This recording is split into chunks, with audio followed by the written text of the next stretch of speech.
Untuk pertanyaan yang kedua, bagaimana tanggapan Anda terkait kasus tersebut?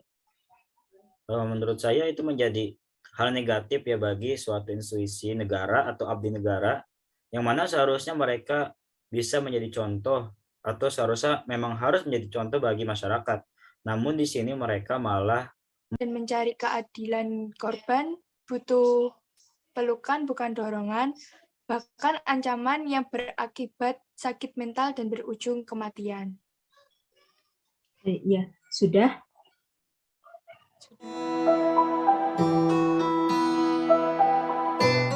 Baru-baru ini publik dihebohkan dengan pemberitaan kasus yang dialami oleh NW, salah satu mahasiswi UB. Mirisnya pelaku kejahatan dari kasus tersebut merupakan pacar korban sendiri yang juga seorang polisi. Kasus yang dialami NW tersebut merupakan salah satu contoh nyata pelanggaran hak asasi manusia. Di Indonesia masih sering kita jumpai kasus-kasus yang serupa. Hal tersebut membuktikan bahwa tingkat kesadaran masyarakat mengenai hak asasi manusia dan implementasi dari nilai Pancasila, khususnya sila kedua, masih rendah.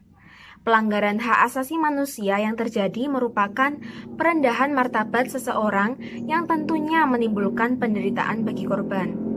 Terjadinya kasus pelanggaran hak asasi manusia memberikan pandangan terhadap kita bahwa masih banyak ketidaksesuaian sistem etika Pancasila di kehidupan masyarakat.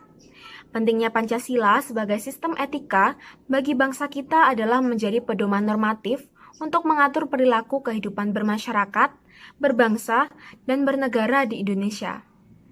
Padahal jika kita mampu memahami nilai-nilai yang terkandung dalam Pancasila dan mengimplementasikannya dalam kehidupan bermasyarakat, berbangsa, dan bernegara, maka kesenjangan dan kejahatan moral yang terjadi di sekitar kita dapat diminimalisir. Dan kasus yang tengah diperbincangkan publik terkait dengan pelanggaran hak asasi manusia tidak akan terulang kembali nantinya. Untuk itu, di sini kami tertarik untuk membuat sebuah proyek yang bertemakan hak asasi manusia.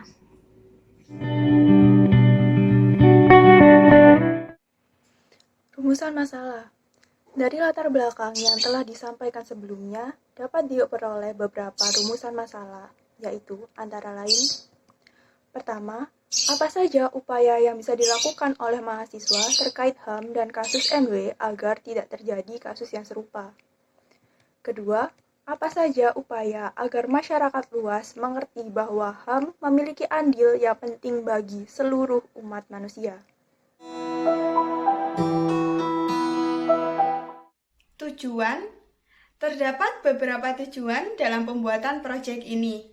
Yang pertama, mencari tahu upaya apa saja yang bisa dilakukan oleh mahasiswa terkait hak asasi manusia dan agar tidak terjadi kasus yang serupa seperti yang dialami oleh mahasiswa Universitas Brawijaya yang berinisial NW. Kedua, memberikan edukasi kepada penonton bahwa hak asasi manusia memiliki andil yang penting bagi seluruh manusia. Kemudian manfaat. Terdapat beberapa manfaat dalam pembuatan proyek ini. Pertama, mengetahui berbagai sudut pandang mengenai hak asasi manusia dan kasus pelanggaran hak asasi manusia yang terjadi pada mahasiswa Universitas Brawijaya yang berinisial NW dari berbagai kalangan. Kedua, menjadi lebih peduli akan pentingnya hak asasi manusia dalam hidup seseorang.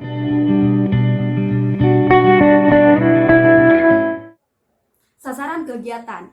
Sasaran video pelanggaran hak asasi manusia yang dialami inisial NW, salah satu mahasiswi UB, merupakan pembelajaran bagi kita, terutama kaum mahasiswa untuk lebih berhati-hati kapanpun dan dimanapun.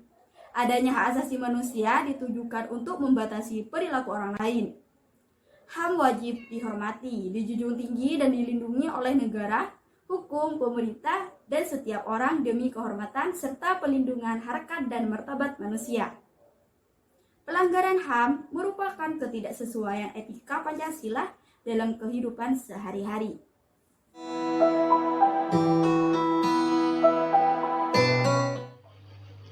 Tolak ukur keberhasilan dari proyek mata kuliah Pancasila D32 pada kelompok 4 kali ini ialah yang pertama, mendapatkan kurang lebihnya 50 viewers di YouTube.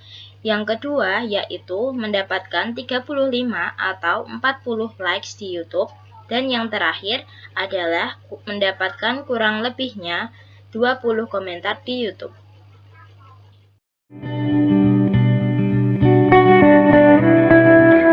Kasus yang baru-baru ini terjadi memperlihatkan bahwa peran dan kedudukan Pancasila sebagai sistem etika sangat penting dan mendesak bagi kehidupan bermasyarakat, berbangsa, dan bernegara.